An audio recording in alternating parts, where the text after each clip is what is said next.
का उशीर का झाला? ऑफिस लेट सुटलं का? अरे नाही, ऑफिस दुपारी सुटलं होतं. आईचा कॉल आला होता म्हणून घरी गेलो होतो. वा वा वा, माझ्यासाठी तर कधीच सुट्टी घेतली नाही, आईसाठी लगेच सुट्टी. काय एवढं अर्जंट काम निघालं? अरे आईच्या गुडघ्याचा त्रास वाढला होता म्हणून मी त्यांना सोबत घेऊन आलोय. काय? तुम्ही आईला सोबत घेऊन आला? काय गरज होती त्यांना सोबत घेऊन यायची? आणि मी तुम्हाला आत्ताच सांगते, त्यांना काही पैसे बिसे द्यायचे नाही. आत्ताच्या आत्ता त्यांना गावी सोडून या. आणि त्यांना कळत नाही का लगेच तुमच्या पाठीमागं आल्या? आणि तुम्हालाही तसंही मोठा भाऊ आहे, त्याला सांगा त्यांचे उपचार करायला. अरे त्यांनी घरातून आईला हाकलून दिले रे, म्हणून मी त्यांना घरी घेऊन आलोय.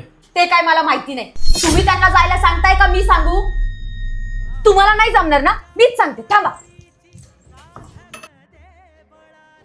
मम्मी तू अगं कुठं चाललीस तू? आणि तुझे गुडघे दुखतात ना फार? इकडे आतमध्ये चल, घरात ये. आणि का हो, तुम्हाला सांगता नाही आलं का मम्मी आली म्हणून?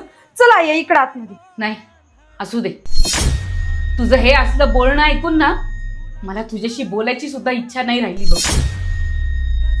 जावई बापू, मला जरा जिना उतरायला मदत करता का? कसं आहे ना, माझ्या पोरांना माझा त्रास कधीच कळला नाही, पण तुम्हाला एक फोन केला आणि तुम्ही सगळं काम सोडून मला घ्यायला आलात.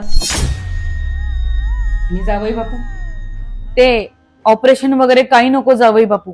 मला ना ऑपरेशनची खूप भीती वाटते.